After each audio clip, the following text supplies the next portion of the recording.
Niining panahon nga ang putling ebanghelyo gihagis sa mga hiwi nga pagtulunan.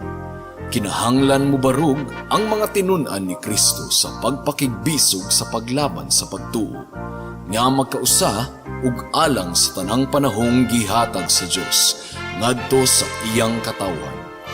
Maoy hinungdan nga namugna kining tulumanon ang putling ebanghelyo. 30 minutos nga pagsabwag sa tinuod nga ebanghelyo. Kauban ni Pastor Jeremias Hangad, ang putling ebanghelyo. Tulumanon nga gihatod kaninyo sa Herald of Grace Radio Ministries Philippines. Ang putling ebanghelyo.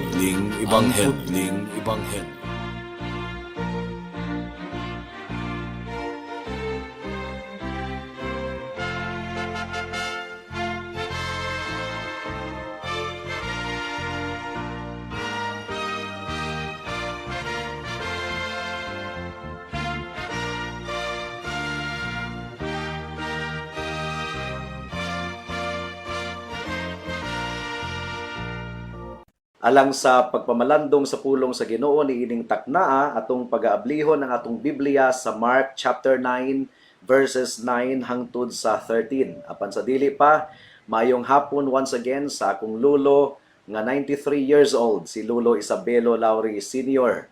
Mayong hapon kanimo, Lo. Mark chapter 9 verses 9 hangtod sa 13. Ang giingon dinhi, sa nanglugsong na sila sa bukid, gidid-an sila ni Jesus sa pagpanugilon kang bisan kinsa sa ilang nakita hangtod nga ang anak sa tawo mabanhaw na.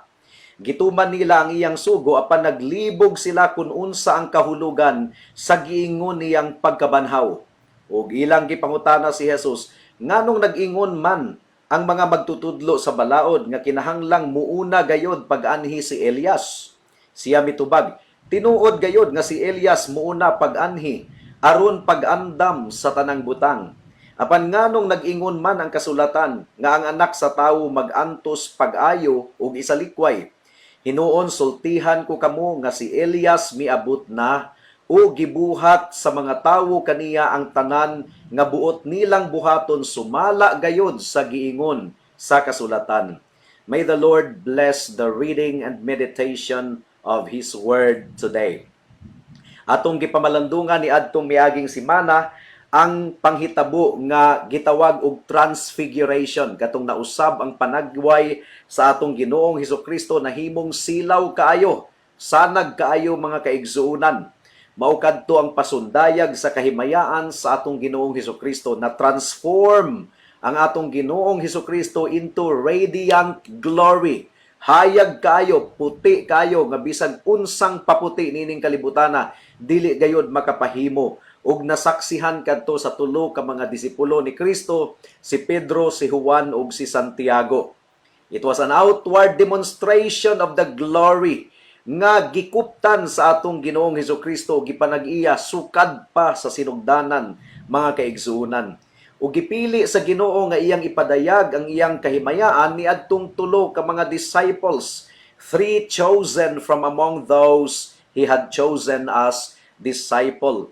O pagkahuman ni adto nga panghitabo, sa dihang naglugsong na sila gikan sa bungtod, gipahimangnuan sila ni Jesus nga isikreto una nila ang ilang nasaksihan hangtod nga mabanhaw si Kristo. Ang giingon dinhi sa versikulo 9, sa naglugsong na sila sa bukid, gidid-an sila ni Jesus sa pagpanubilon kang bisan kinsa sa ilang nakita, hangtod nga ang anak sa tawo mabanhaw na.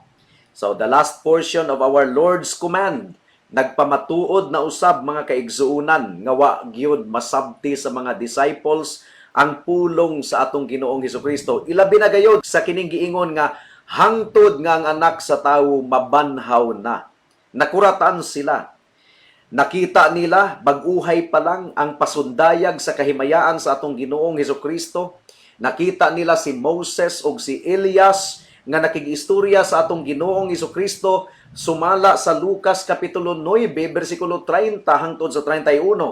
Paminawan ninyo, ug sakalit mitungha ang duha ka tawo nga nakigsulti kaniya, sila mao si Moses ug si Elias nga mipakita uban sa langit nung himaya ug nakigsulti kang Jesus mahitungod sa iyang kamatayon didto sa Jerusalem. So ang topic di ay nga gihisgutan ni Jesus, ni Elias ug ni Moses ang mahitungod sa iyang kamatayon ni Kristo didto sa Jerusalem. Napamatian kadto sa mga disciples pero wala gihapon sila makasabot, mga kaigsuunan.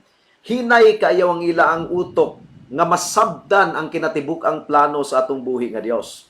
Ug nadunggan nila ang tingog gikan sa langit nga nag-ingon, "This is my beloved son, listen to him." Paminawa siya. Pero sa naglugsong sila gikan ni adtong bungtura, naglalis sila kung unsa ang buot ipasabot sa human nga siya mabanhaw na. Ang giingon din sa bersikulo 10, gituman nila ang iyang sugo apan naglibog sila kung unsa ang kahulugan sa giingon niyang pagkabanhaw. Sa Greek language, ang buot pasabot sa naglibog sila, naglalis sila, mga kaigsuunan, nagdebate, nagdispute. In other words, wa gyud madawat sa ilang kasing-kasing ang ilang nadunggan nga si Kristo pagapatyon ug pagkahuman sa iyang kamatayon mabanhaw siya pagkahuman sa tulo ka adlaw.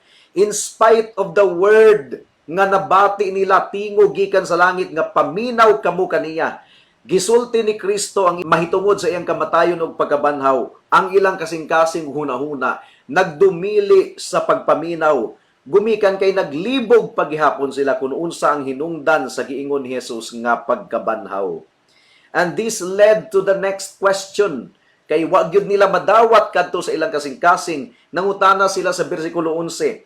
Gipangutana si Jesus, nganong nag-ingon man ang mga magtutudlo sa balaod nga kinahanglang muuna gayod pag-anhi si Elias?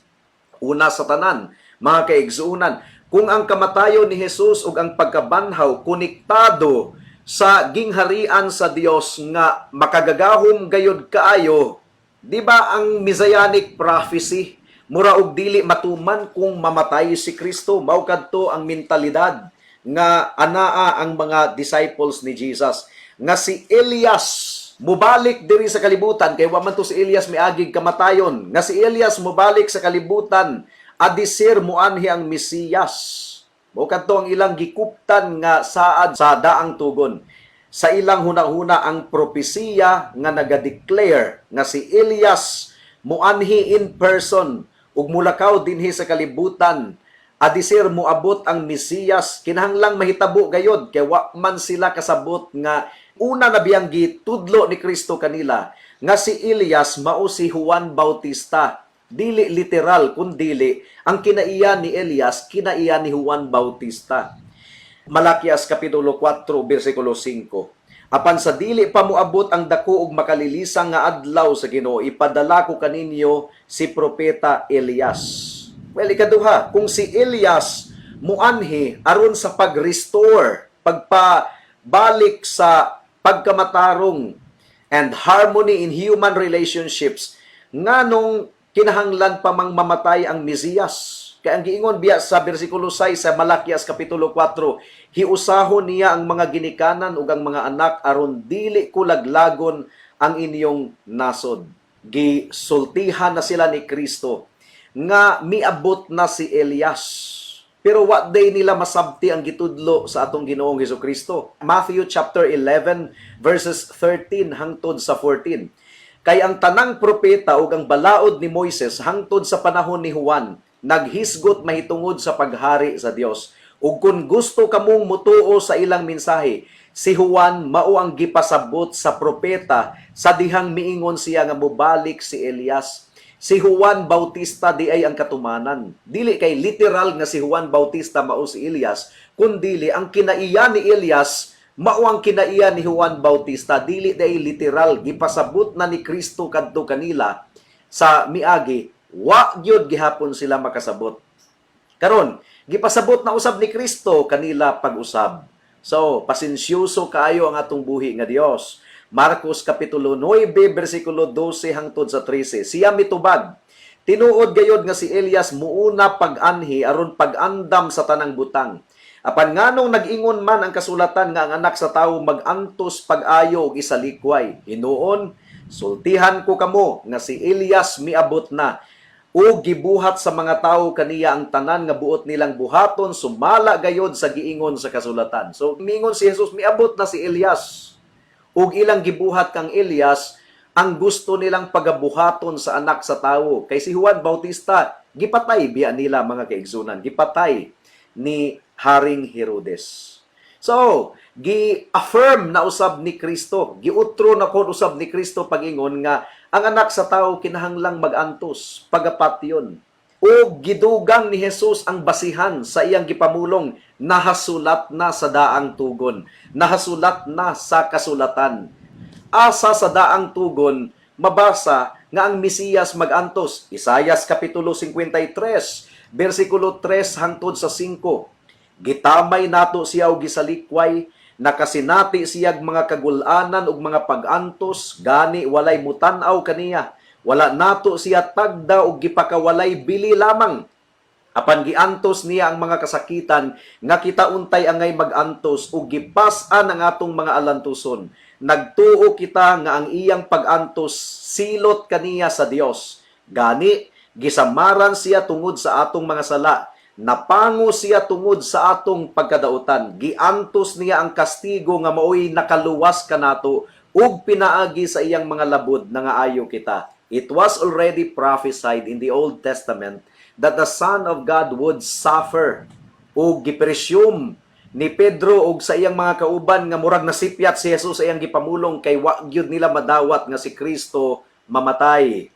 This was all to perfectly fulfill the predeterminate counsel of God. Ang Dios na ang nagtakda nga ang anak sa tawo or anak sa Dios pagapatyon gayod.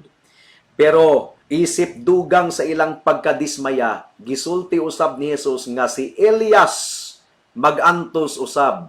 O giutro ni Kristo pagpasabot nga si Juan Bautista nag-antos gayod o gipapatay sa mga tawo. So sa nahabiling takna sa atong pagpamalandong karon mga kaigsuunan, atong pamalandungan kining giingon nga muanhi ang usa ka sulugoon in the spirit of Elijah, sa kinaiya ni Elias. So unang punto, the spiritual fulfillment. Dili literal ang fulfillment kundi spiritual. Ikaduha, the essence of the spiritual fulfillment. Ang kinaiyahan or leksyon sa spiritual fulfillment. Atong unahon ang unang punto, mga kahigalaan, mga kaigsuunan, the spiritual fulfillment. Una, gitudlo na sa atong Ginoong Hesukristo nga si Juan Bautista mao ang nagtuman sa propesiya nga muuna si Elias pag-anhi adisir ang Mesiyas moabot. Figuratively natuman kini kang Juan Bautista, dili literal kay wala man nagtudlo ang Biblia og reincarnation. Luke chapter 1 verse 16 to 17 ang giingon dinhi, ug dadon niya ang daghang mga tawo sa Israel balik ngadto sa Ginoo nga ilang Dios. Mag-una siya sa Ginoo inubanan sa Espiritu ug Gahum sama sa nabatunan ni propeta Elias. So inubanan sa Espiritu ug Gahum, dili literal kundi spiritual figurative. Himuon niya nga magkauli ang mga amahan ug mga anak, ang mga masupilon iyang pabalikon sa matarong nga dalan ug ang damo niya ang katawhan alang sa Ginoo.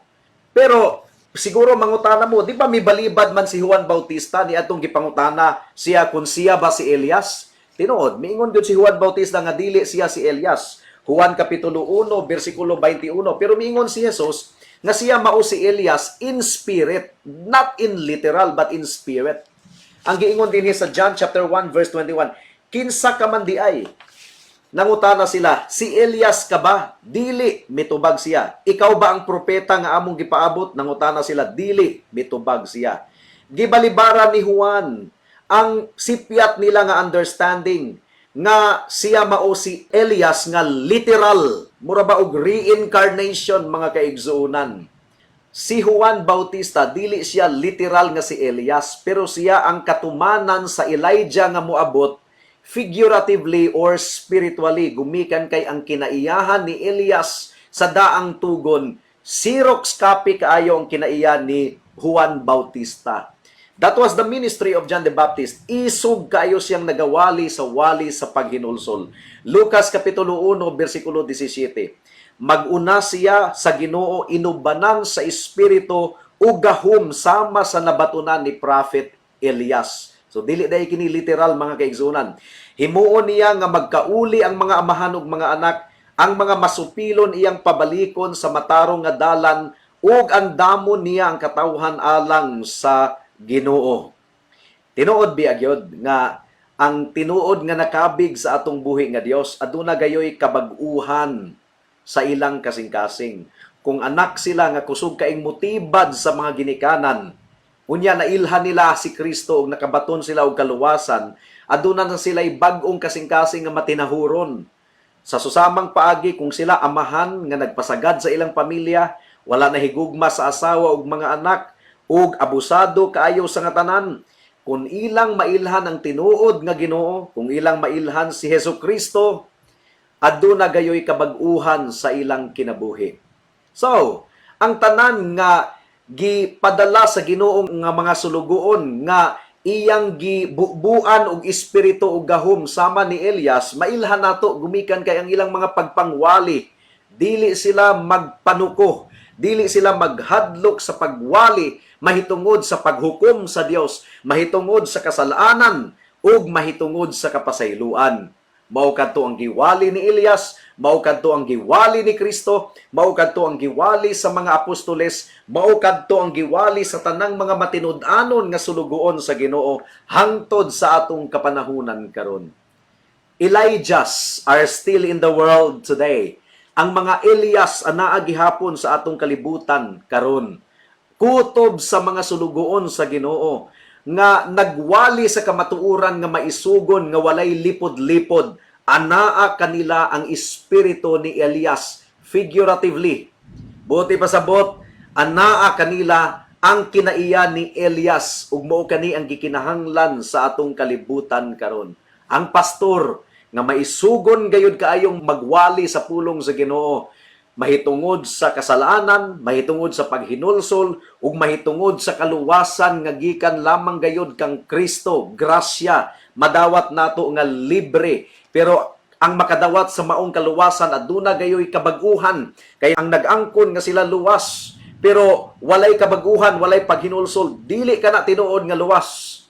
That kind of message mga kaigsuunan, gidid-an kana sa mga tawo. Gumikan kay ang ilang understanding ni ana, judgmental kana nga message.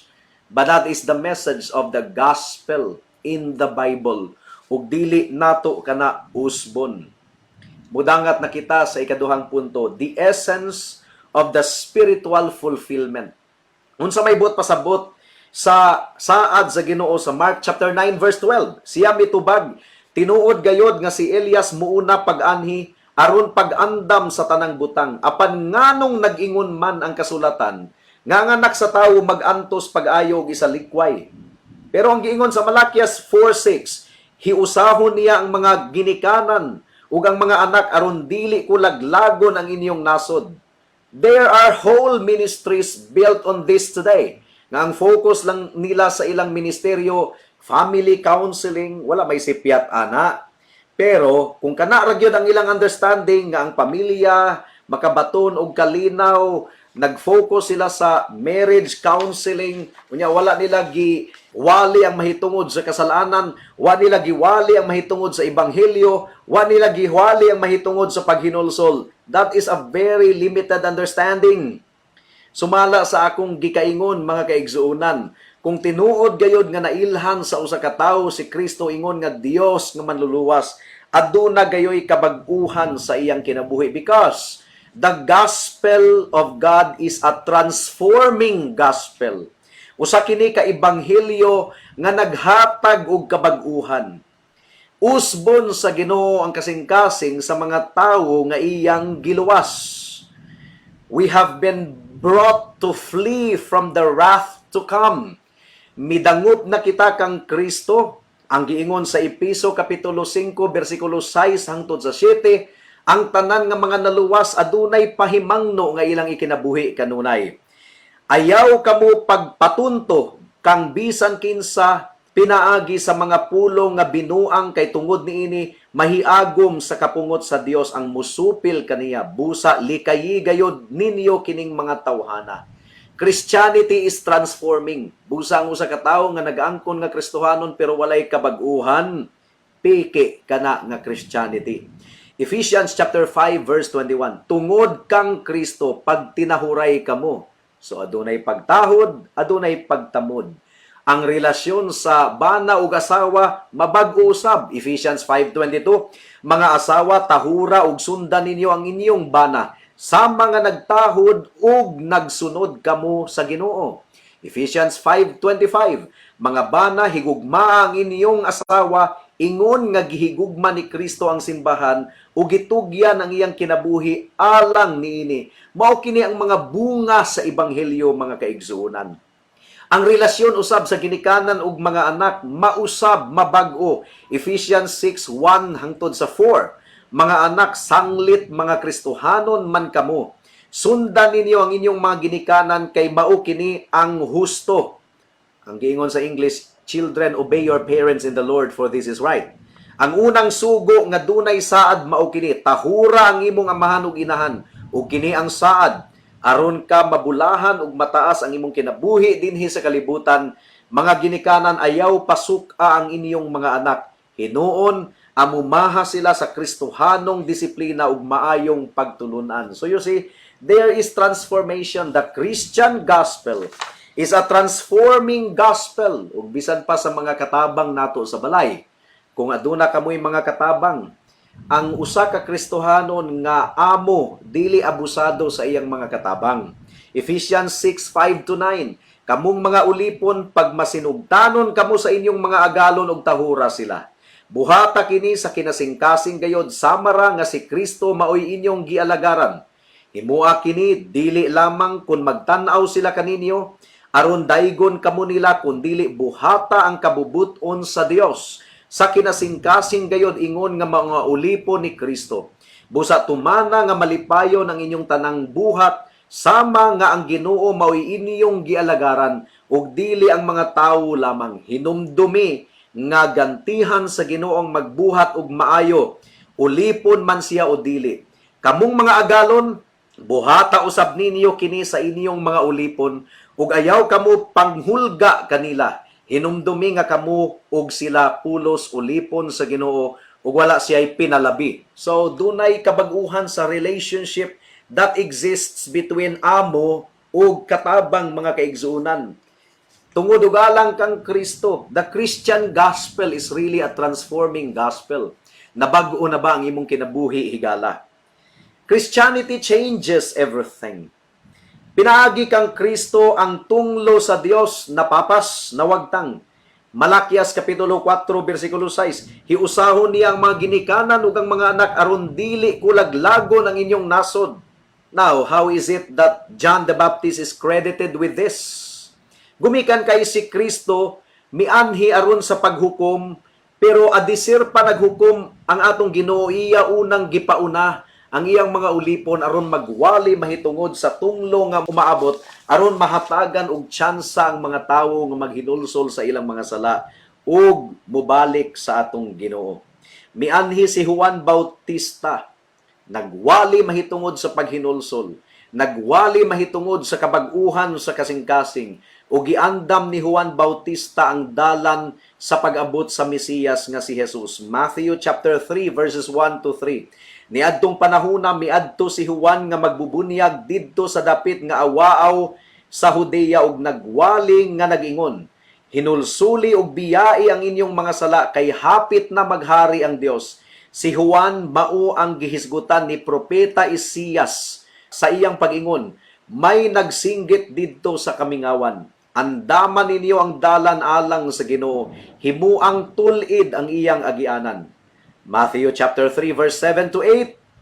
Sa pagkakita ni Juan nga may daghang Pariseyo ug Saduseyo nga nanuol kaniya aron magpabunyag, giingnan niya sila, mga bitin, kinsay nagsulti kaninyo nga makalikay kamo sa taliabot nga paghukom sa Dios. Ipakita ninyo nga naghinulsol na kamo sa inyong mga sala, pinaagi sa inyong buhat.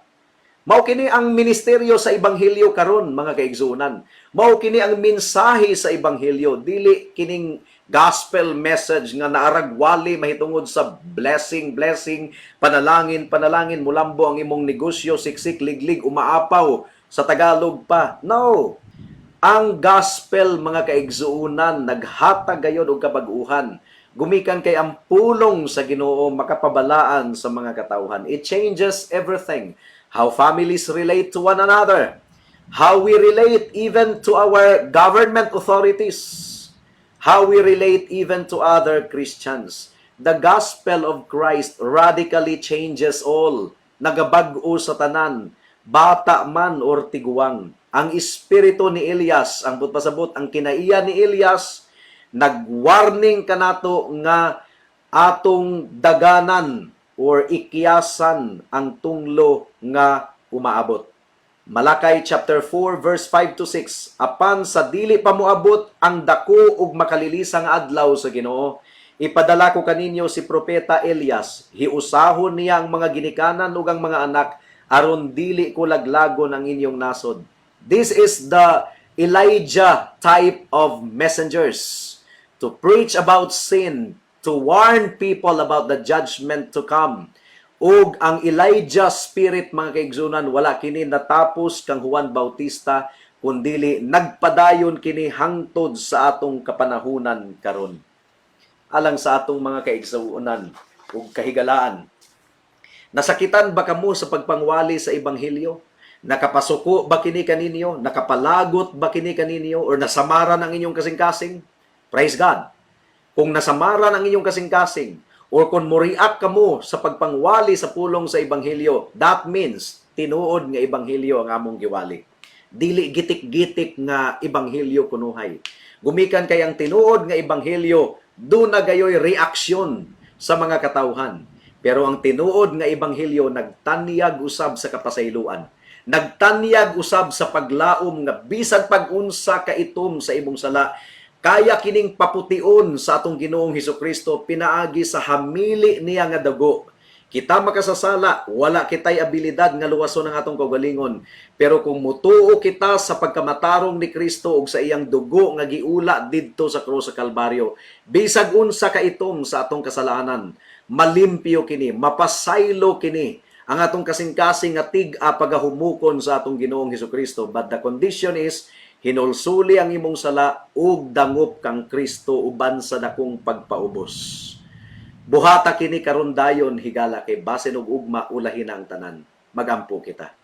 Salamat o Dios sa imong mensahe niining takna, hinaot nga ikaw magatugot nga mamunga kini sa kasing-kasing huna-huna sa mga katawhan. Ihatag kanila ang gasa sa kaluwasan ug hinaot nga mustuog musalig lamang sila kang Kristo. This we pray in Jesus' name. Amen.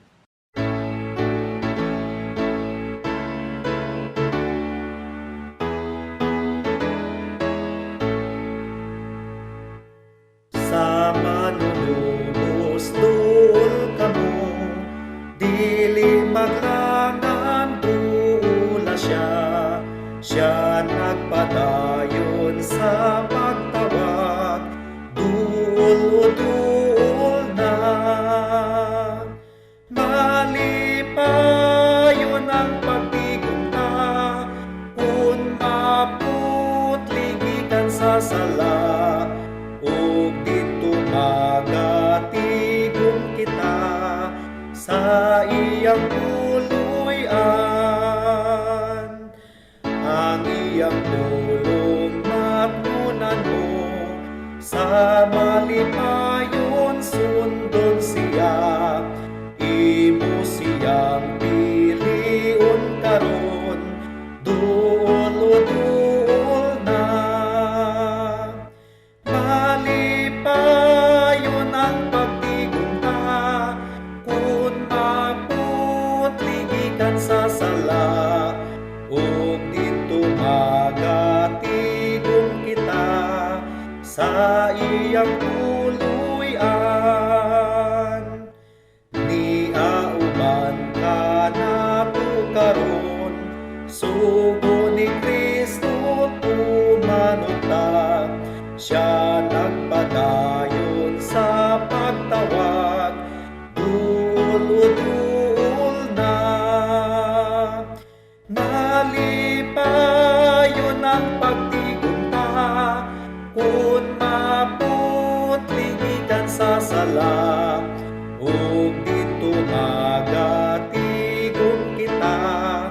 sa iyang tuluyan. Amen. Alang sa dugang nga mga pangutana, mahimong mo text kang Pastor Jeremias hangad sa 0935 744 3030.